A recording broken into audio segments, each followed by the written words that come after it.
In the last 10 years, CVS stock has lost around 30% of its value. Today alone, it lost another 10%. Investors naturally wondering, is CVS going out of business? This makes sense. It's a reasonable question to ask when you see competitors like Walgreens shuttering thousands of stores, Rite Aid in and out of bankruptcy. And so the question, is CVS broke? In order to address that, first you need to understand the fundamentals. So in this video, we're going to address the key question of, is CVS broke, as well as my thoughts on CVS, the business, where could it go in the years ahead. If you enjoy educational investment videos, you're watching Unrivaled Investing. I appreciate you hitting that thumbs up, hit that subscribe button. My name is Daniel.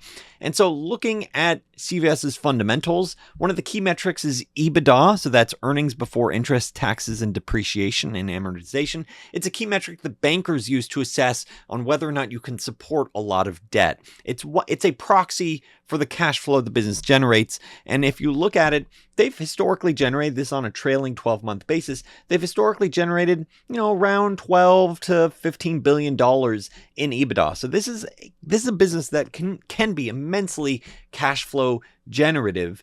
However, they do have a tremendous amount of debt. You can see over $60 billion in long-term debt. So when you look at these key metrics, $60 billion debt, around 12 to let's say 15 billion in EBITDA, you're talking around 4 or 5 times gross debt to EBITDA.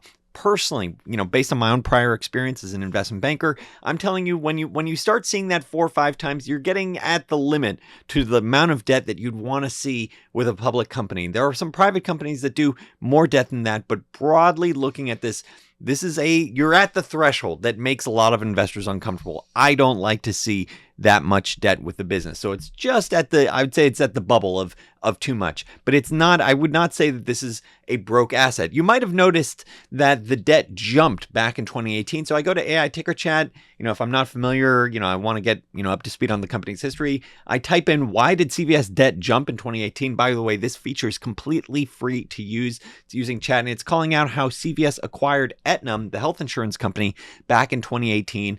Their purchase price was around $69 billion. So that was a key aspect for the reason why CVS's debt jumped. It was to finance that acquisition. So it's not that the company's broke. It's not that they have too much debt, even though they have a lot. It's that the company is mismanaged. Big props to anyone that can recognize this image without actually having to look it up, which movie that's from. And so image that scene from that movie. I'm not going to spoil it. You have to say it if you recognize it. That almost gets me like choking up around the holiday times when I see it. But it is a historically mismanaged asset when you're looking at CVS. And David Einhorn, prominent Wall Street hedge fund manager. This is actually from an excerpt from a letter that I posted at the start of this year reviewing CVS because I had seen that it sold off and I was wondering if it was cheap.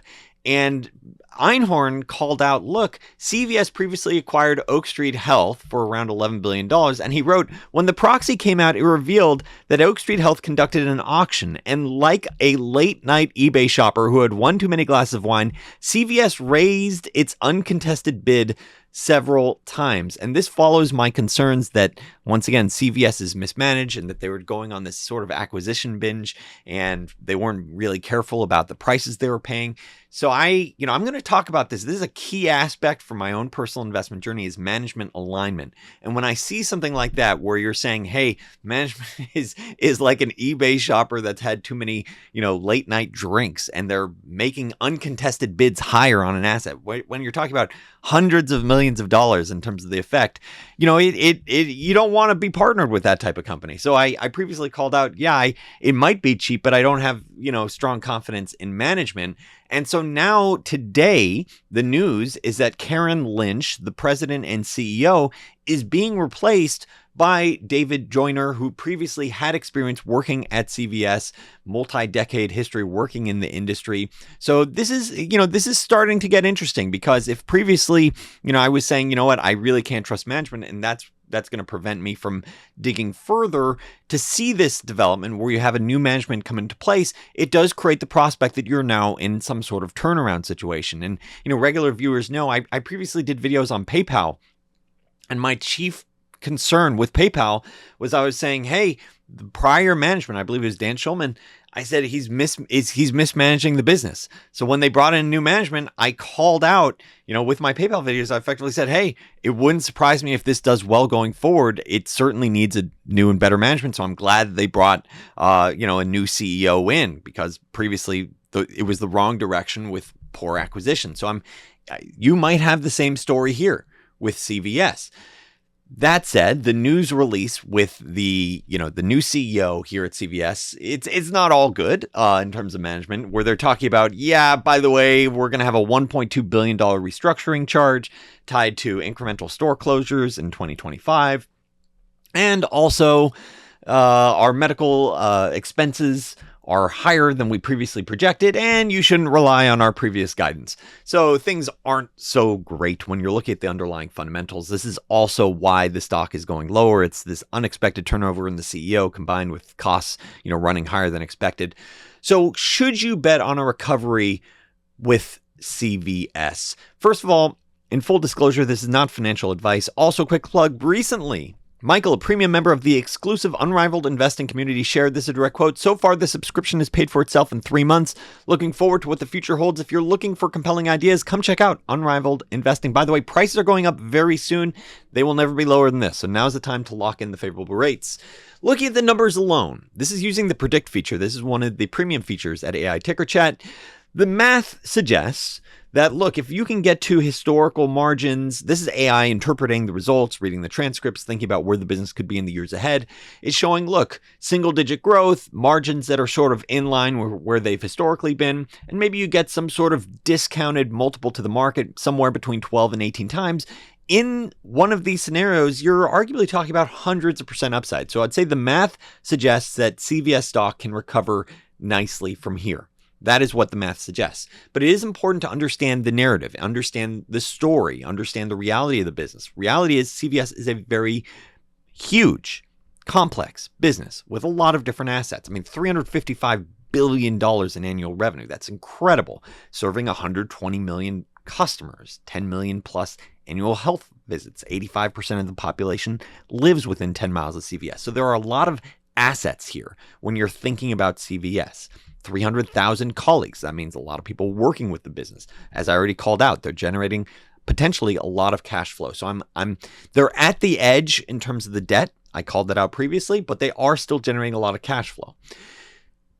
But it is a very complex business. There are a lot of moving parts. So if you are an investor in this, there are a couple of different ways to digest this. One is be an expert and know enough about each of these different parts. CVS Pharmacy, CVS Health, Aetna, CVS Caremark, Oak Street Health, Signify Health, Cordavis. Looking at all these different pieces, you can start saying, okay, how do I think about the value of this? Understanding the ins and outs, the trends of these different businesses. I think that's very complex to be able to get an accurate assessment, unless you're an expert on the healthcare industry, because there's a lot of different moving pieces here. Another way, and this is how I personally, run my own investment journey, is one of the first things on my investment checklist is an aligned management. And really, there's a couple of different ways you can get an aligned management. My preference is a founder. CVS has been around for a long time, so you're not going to be getting a founder here. It's, you're talking about a multi-billion-dollar company. So you're not going to get that founder. But there's two different ways, in my opinion, to get aligned management, where you can say, hey, this is how I sleep better at night. I'm sharing a little bit about my own personal investment journey, so you can think about, and you can figure out if this is helpful for you.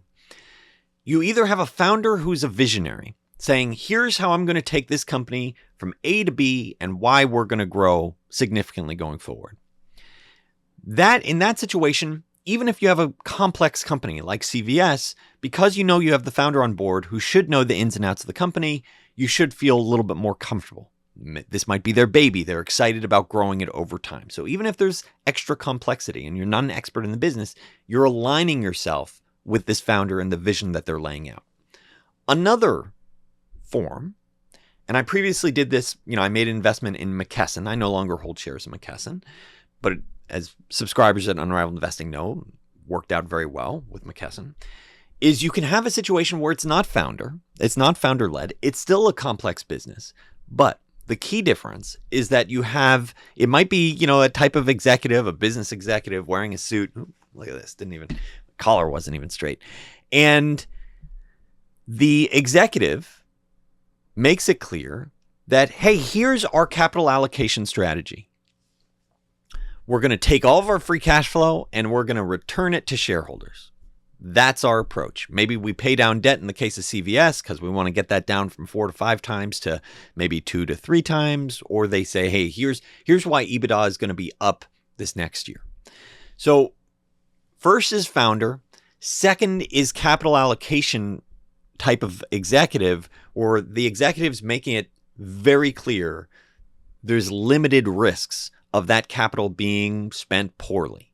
If they say, look, 90% plus is going back to you, the shareholders, and improving the business, then I think you can sleep a little bit better at night because you're less worried about, oh, they're going to make some sort of ridiculous acquisition. It's too early to see if the new management at CVS is going to have this approach. We will see based on what they say in the coming quarters.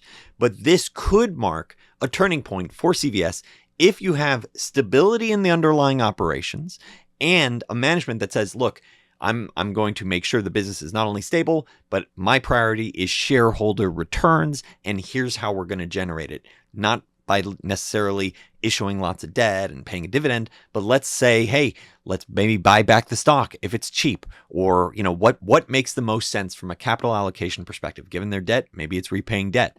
So it's looking at a management that's crystal clear on how he's treating and how he's working for you, the shareholder. Sometimes you do not have management. I would argue previously the CFO, the CEO of CVS, it was not clear who they're, wait a second, are you an empire builder? That's why you're acquiring all these different pieces, and it's unclear if they'll actually fit well together.